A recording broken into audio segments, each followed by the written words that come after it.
નમસ્કાર મિત્રો, આજે આપણે વાત કરશું અમેરિકામાં સસરાનું ગોદડું ફેંકવા જતા વહુ સાથે બનેલી ઘટના પર। અમરેલી જિલ્લાના એક નાનકડા અને ધૂળભર્યા ગામમાં રહેતા હતા રઘુવીરભાઈ વૃદ્ધ, શાંત સ્વભાવના અને અંદરથી તૂટેલા માણસ। એક સમય હતો જ્યારે આ જ રઘુવીરભાઈ ગામમાં માન સન્માન ધરાવતા ખેડૂત હતા, પરંતુ સમયના વેંટોળે તેમની જિંદગીમાં બધું છીનવી લીધું હતું। સૌથી મોટો ઘા તો ત્યારે લાગ્યો હતો જ્યારે તેમની જીવનસાથી તેમની દાદીમાં કમલાબેન એક લાંબી બીમારી પછી તેમને છોડીને ચાલ્યા ગયા હતા। એ દિવસથી રઘુવીરભાઈ બહારથી જીવતા હતા, પણ અંદરથી તેઓ દરરોજ મરતા હતા। ગામના લોકો ઘણીવાર કહેતા કે રઘુવીર હવે પહેલા જેવા રહ્યા નથી, કારણ કે તેઓ હવે ઓછું બોલતા, ઓછું હસતા અને મોટા ભાગનો સમય એક જૂની ફાટેલી ગયેલી ગોદડી પર બેસીને અથવા સૂઈને પસાર કરતા। આ ગોદડી કોઈ સામાન્ય નહોતી, એ ઘણા જૂના કપડાના ટુકડાઓ જોડીને બનાવેલી હતી। ક્યારેક કમલાબેનના સાડીના ટુકડા તો ક્યારેક રઘુવીરભાઈના જૂના શર્ટના ભાગો। આ ગોદડીમાં તેમની યાદો સિલાઈથી બંધાયેલી હતી। જ્યારે પણ તેઓ આ ગોદડીને સ્પર્શ કરતા, એમને લાગતું કે કમલાબેન હજુ પણ તેમની બાજુમાં બેઠી છે, પરંતુ આ વાત કોઈને સમજાતી નહોતી, ખાસ કરીને તેમના દીકરા મયંક અને વહુ હેમાંગીને તો બિલકુલ નહીં। તેઓ માટે આ ગોદડી માત્ર જૂનો કચરો હતી। સમય પસાર થતો ગયો અને મયંક, જે ઘણા વર્ષોથી અમેરિકાના ન્યૂ જર્સી શહેરમાં નોકરી કરતો હતો, એક દિવસ ગામમાં આવ્યો। તેણે પોતાના પિતાને જોયા, વૃદ્ધ, એકલા, યાદોમાં ડૂબેલા। થોડા દિવસો ત્યાં રહીને તેને સમજાવ્યું કે પિતાને હવે એકલા રાખવું યોગ્ય નથી। તેણે ઘણા સમજાવ્યા પછી રઘુવીરભાઈને પોતાના સાથે અમેરિકા લઈ જવાનો નિર્ણય કર્યો। શરૂઆતમાં રઘુવીરભાઈએ ના પાડી, પરંતુ અંતે દીકરાના આગ્રહ સામે ઝૂકી ગયા। જ્યારે તેઓ જવા માટે તૈયાર થઈ રહ્યા હતા, ત્યારે તેમણે પોતાની બધી વસ્તુઓમાંથી સૌથી પહેલા એ ગોદડીને સાચવીને બેગમાં મૂકી। એ ક્ષણે હેમાંગી હળવી સ્મિત સાથે બોલી હતી કે આપણા દેશમાં તો ચાલે, પણ અમેરિકા જઈને આ કચરો જ લઈ જશો? રઘુવીરભાઈએ કંઈ જવાબ આપ્યો નહોતો, માત્ર ગોદડીને વધુ મજબૂતીથી પકડી લીધી। અમેરિકાની ઠંડી હવામાં જ્યારે રઘુવીરભાઈએ પ્રથમ પગ મૂક્યો, ત્યારે તેમને લાગ્યું કે તેઓ કોઈ અજાણી દુનિયામાં આવી ગયા છે। ઊંચી ઇમારતો, શાંત રસ્તાઓ, દરેક વ્યક્તિ પોતાના જીવનમાં વ્યસ્ત। અહીં કોઈને કોઈ માટે સમય નહોતો। મયંક અને હેમાંગી પોતાના કામમાં વ્યસ્ત રહેતા। રઘુવીરભાઈ આખો દિવસ ઘરના એક ખૂણામાં બેસીને પોતાની ગોદડી સાથે વાતો કરતા। ક્યારેક તેઓ એને સાથે સાથે સાંપીને આંખો બંધ કરી દેતા, જાણે ગોદડીમાં તેમની આખી દુનિયા વસતી હોય। હેમાંગી ઘણીવાર મયંકને કહેતી કે પપ્પાને નવી ગાદી આપી દઈએ, આ ગંદી ગોદડીમાં શું રાખ્યું છે?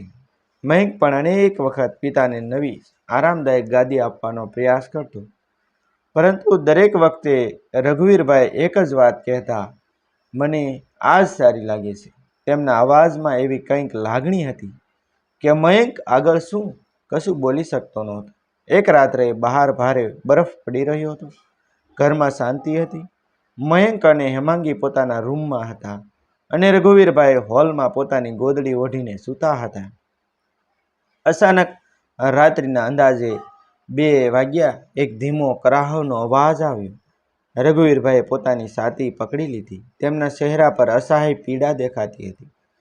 તેઓ ઊભા થવાનો પ્રયત્ન કરતા હતા, પણ શરીર સાથ આપતું નહોતું। તેમના હોઠ પરથી માત્ર એક જ શબ્દ નીકળ્યો કે કમલા, અને પછી બધું શાંત થઈ ગયું। રઘુવીરભાઈના મૃત્યુ પછી એ ઘર અંદરથી અજીબ રીતે ખાલી લાગવા લાગ્યું હતું। એ જ ઘર જ્યાં ક્યારેય તેમની શાંતિપૂર્ણ હાજરી એક અજાણ્યા સાથ જેવી લાગતી હતી, હવે એકદમ નિર્જીવ થઈ ગઈ હતી। હોલના ખૂણામાં જ્યાં તેઓ દરરોજ પોતાની ગોદડી ઓઢીને બેઠા રહેતા, ત્યાં હવે માત્ર એક વાંકો પડેલો તકિયો અને ખાલીપણું પડ્યું હતું। મયંક માટે આ ખાલીપણું સહન કરવું મુશ્કેલ બનતું હતું, પરંતુ જીવનની દોડમાં તે ફરીથી વ્યસ્ત થઈ જવાનો પ્રયત્ન કરતો રહ્યો। હેમાંગી પણ શરૂઆતમાં થોડું દુઃખ વ્યક્ત કરતી, પરંતુ થોડા જ દિવસોમાં તે ફરી પોતાની રોજિંદી વ્યવસ્થામાં વ્યસ્ત થઈ ગઈ। પરંતુ એ ગોદડી એ હજી પણ ત્યાં જ પડી હતી। એક ખૂણામાં એકલી નિશબ્દ જાણે કંઈક કહેવાની રાહ જોઈ રહ્યું. હેમાંગી દર વખતે તેને જોવે ત્યારે મનમાં એક જ વિચાર આવતો કે આ કચરો હજી સુધી અહીં કેમ છે? એક દિવસ જ્યારે મયંક ઓફિસે ગયો હતો અને ઘરમાં માત્ર શાંતિ હતી, ત્યારે હેમાંગીએ નક્કી કર્યું કે હવે આ ગોદડીને ઘરમાં રાખવાની કોઈ જરૂર નથી. જેટલું વહેલું દૂર કરી દઈએ તેટલું સારું, એમ વિચારીને તેણે ગોદડી ઉઠાવવા માટે હાથ આગળ વધાર્યો. જેમ જ તેણે ગોદડીને હાથ લીધી તે અચાનક થોડી અટકી ગઈ. આટલી ભારે કેમ છે? તેના ચહેરા પર આશ્ચર્ય સ્પષ્ટ દેખાતું હતું. ગોદડી તો જૂના કાપડના ટુકડાઓથી બનેલી હતી. એટલી ભારે હોવી જ ન જોઈએ. હેમાંગીએ વાતને અવગણવાનો પ્રયત્ન કરી લી. ફરી ગોદડી ઉસકવા લાગી, પરંતુ આ વખતે તેના મનમાં એક અજાણ્યું શંકાનું બીજું વવાઈ. તેણે ગોદડીને જમીન પર પાથરી અને ધ્યાનથી તેને જોયું. દરેક સિલાઈ, દરેક કાપડનો ટુકડો જાણે કંઈક છુપાવતો હોય તેવી લાગણી થતી હતી. તેને એક ક્ષણ માટે રઘુવીરભાઈની આંખો યાદ આવી. એ શાંત પણ કંઈક છુપાવતી નજર. જ્યારે તેઓ ગોદડીને સાથી સાથે સાંપીને બેસતા હતા, હેમાંગીનું હૃદય ધીમે ધીમે ધબકવા લાગ્યું. શું ખરેખર આમાં કંઈ છે? એ પ્રશ્ન તેના મનમાં ગુંજવા લાગ્યો. તેણે ગોદડીના એક ખૂણાને પકડીને હળવે ખેંચ્યું, પરંતુ પછી ફરી અટકી ગઈ. જાણે અંદરથી કોઈ અવાજ કોઈ કહી રહ્યો હોય કે હજુ નહીં. સાંજ પડતા મયંક ઘરે આવ્યો. હેમાંગી થોડી ગભરાયેલી લાગી રહી હતી. તેણે મયંકને પૂછ્યું, તમે ક્યારેય વિચાર્યું છે કે પપ્પા આ ગોદડીને એટલું કેમ સંભાળતા હતા? મયંક થોડીવાર ચૂપ રહ્યો. એ તો મમ્મીની યાદ છે, બસ એટલું જ હશે, એમ કહીને તેણે વાત ટાળવાનો પ્રયત્ન કર્યો. પરંતુ હેમાંગીનું મન સંતોષતા નહોતું. તેણે ગોદડીને ભારેપણાની વાત કરી, પરંતુ મયંકે હળવાશથી કહ્યું કે જૂના કપડાં છે, ભીના છે કે કંઈક તું વધુ વિચારતી હોય છે. એ રાત્રે હેમાંગી ઊંઘી શકી નહોતી. ઘરમાં એક અજીબ શાંતિ હતી. એ શાંતિમાં તેને વારંવાર એવું લાગતું હતું કે જાણે કોઈ તેને જોતું હોય. હોલના ખૂણામાં પડેલી એક ગોદડી, બરફથી તેણે એક વખત ઉઠીને દૂરથી જ તેને જોઈ. ગોદડી એ જ રીતે પડી હતી, પણ આજે એમાં કંઈક બદલાયું લાગતું હતું. જાણે એ માત્ર એક વસ્તુ નહોતી, પણ એક રહસ્ય હતું જે બહાર આવવા તડપતું હતું. બીજી સવારે મયંક ઓફિસે જવા તૈયાર થઈ રહ્યો હતો. હેમાંગીના મનમાં હવે એક જ નિર્ણય પાકી ગયો હતો કે આજે તે ગોદડીનો ભેદ ખોલીને જ રહેશે. મયંક નીકળી ગયો અને ઘરમાં ફરી શાંતિ છવાઈ ગઈ. હેમાંગી ધીમે ધીમે પગલે હોલમાં ગઈ, ગોદડીને હાથમાં લીધી અને આ વખતે તેના હાથ કાંપતા નહોતા, પરંતુ હૃદય જોરથી ધબકતું હતું. આમાં શું છે? તેણે ધીમે બોલતા ગોદડીને પોતાના આગળ પાથરી અને કાપડના એક ટુકડાને ખેંચવા માટે હાથ આગળ વધાર્યો. હેમાંગીના હાથમાં પકડી રાખેલી ગોદડી જાણે હવે માત્ર કાપડનો ટુકડો નહોતી રહી. એ એક એવું રહસ્ય બની ગઈ હતી જે બહાર આવવા માટે તડપી રહ્યું હતું. તેના હાથ ધીમે ધીમે કાપડના એક ખૂણાને ખેંચવા લાગ્યા. સિલાઈઓ વર્ષો જૂની હતી, પણ મજબૂત રીતે બંધાયેલી. એક ઝટકામાં કાપડનો ભાગ ફાટી ગયો અને એ ક્ષણે હેમાંગીના શ્વાસ અટકી ગયા. અંદરથી કંઈક ચમક્યું, કંઈક એવું જે આ ગોદડી જેવી સામાન્ય વસ્તુમાં હોવું શક્ય જ નહોતું. તેને તરત જ હાથ અંદર નાખ્યો અને જે બહાર આવ્યું એ જોઈને તેની આંખો ફાટી ગઈ. સોનાના દાગીનાના જૂના પણ ચમકતા, અને સાથે જ એક પ્લાસ્ટિકના કવરમાં કાળજીપૂર્વક રાખેલા કાગળો. હેમાંગીના હાથ કાંપવા લાગ્યા. તેણે ધીમે ધીમે કાગળોને બહાર કાઢ્યા અને ખોલ્યા. એ જમીનના મૂળ દસ્તાવેજો હતા. રઘુવીરભાઈના નામે નીચે સ્પષ્ટ લખેલું કે મયંક રઘુવીરભાઈ પટેલ. એ પળે જાણે આખું ઘર ધ્રુજી ઉઠ્યું. પરંતુ આ અવાજ બહારનો નહોતો, આ હેમાંગીના અંદરનો અંતરાત્માનો હતો. તેની આંખોમાંથી આંસુ વહેવા લાગ્યા અને મનમાં એક જ વાત ગુંજવા લાગી કે આ બધું પપ્પાએ અમારા માટે સાચવી રાખ્યું હતું. તેના ઘૂંટણ નબળા પડી ગયા અને તે જમીન પર બેસી ગયો. ગોદડી તેની સામે ખુલ્લી પડી હતી અને તેની અંદર છુપાયેલું સત્ય હવે આખરે બહાર આવી ગયું હતું. તેને અચાનક રઘુવીરભાઈના દરેક શબ્દ, દરેક નજર યાદ આવવા લાગી. જ્યારે તેઓ ગોદડીને સાથી સાથે સાંપીને બેઠા રહેતા, જ્યારે તેઓ નવી ગાદી લેવા ના પાડતા, જ્યારે તેઓ શાંતિથી બધું સહન કરતા એ બધું હવે સમજાઈ રહ્યું હતું.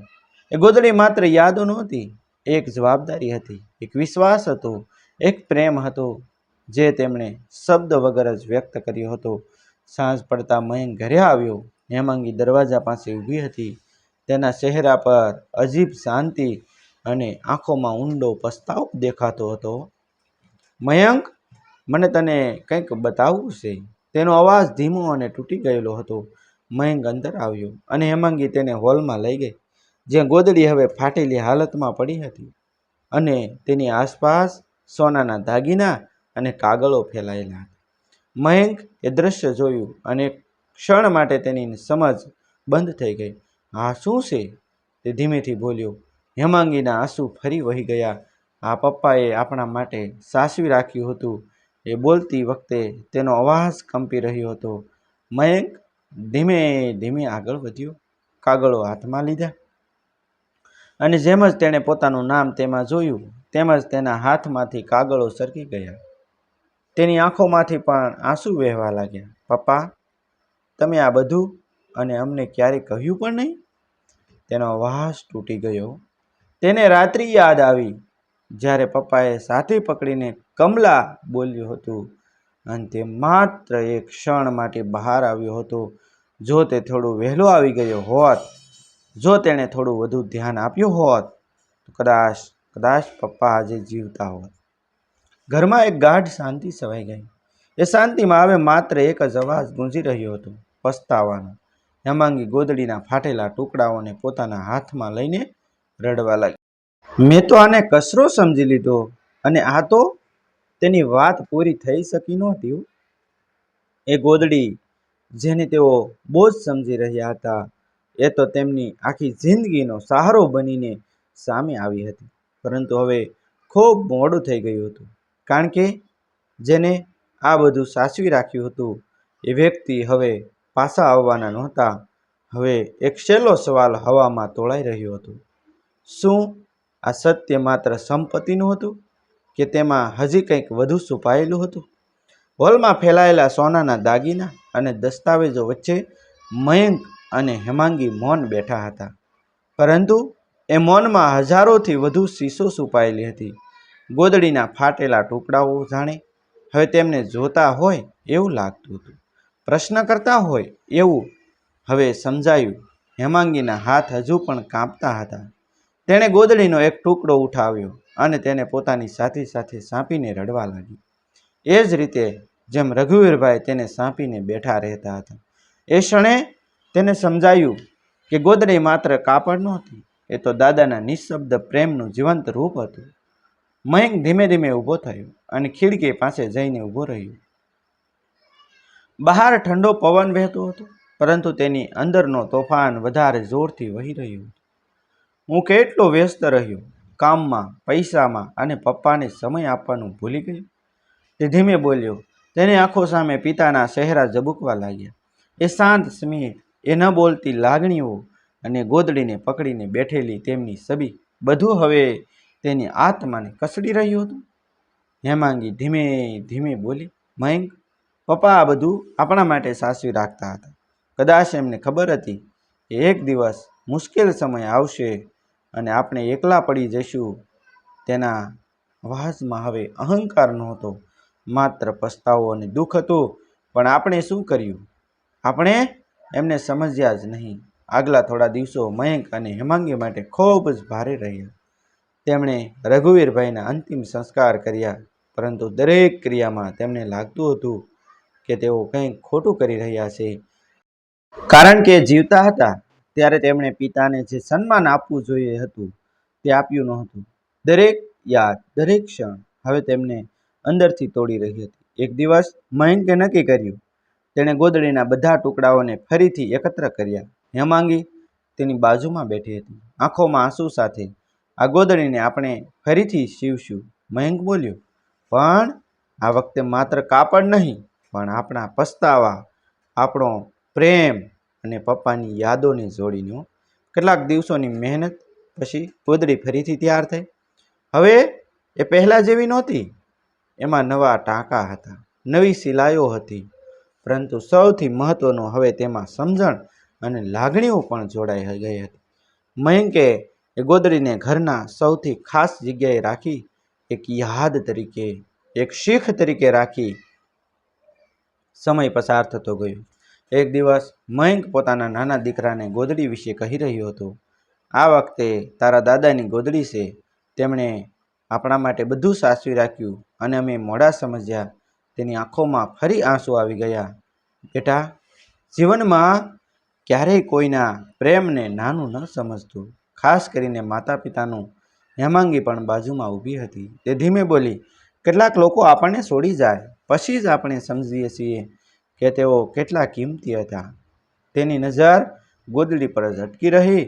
એ ગોદડી હવે માત્ર એક વસ્તુ નહોતી રહી, એ કથા બની ગઈ હતી. ત્યાગની, પ્રેમની અને પીડાની, જે ત્યારે થાય છે જ્યારે આપણે સાચું સમજીએ છીએ પણ ખૂબ મોડું થઈ ગયું હોય છે. ઘર ફરીથી ભરાઈ ગયું હતું, પરંતુ હવે ત્યાં એક ખાલી જગ્યા હંમેશા માટે રહી ગઈ હતી. રઘુવીરભાઈની. અને રઘુવીરભાઈની. કદાચ એ ખાલી જગ્યા સૌથી મોટું સત્ય હતું. ડિસ્ક્લેમર: આ સ્ટોરી માત્ર મનોરંજન, પ્રેરણા અને સામાજિક સંદેશ આપવા માટે રચવામાં આવી છે. સ્ટોરીમાં દર્શાવેલા તમામ પાત્રો, સ્થળો અને ઘટનાઓ કાલ્પનિક છે. કોઈ પણ જીવિત કે મૃત્યુ પામેલા વ્યક્તિ સાથે કોઈ પણ પ્રકારની સમાનતા માત્ર સંયોગ માનવી. આ વાર્તાનો હેતુ કોઈની લાગણી દુભાવવા માટેનો નથી, અપમાન કરવા અથવા કોઈ વ્યક્તિ, સમાજ કે સમુદાયને નુકસાન બનાવવાનો પણ અમારો નથી હેતુ. થેન્ક યુ મિત્રો. મળશું આપણે એક નવા વિડીયો સાથે.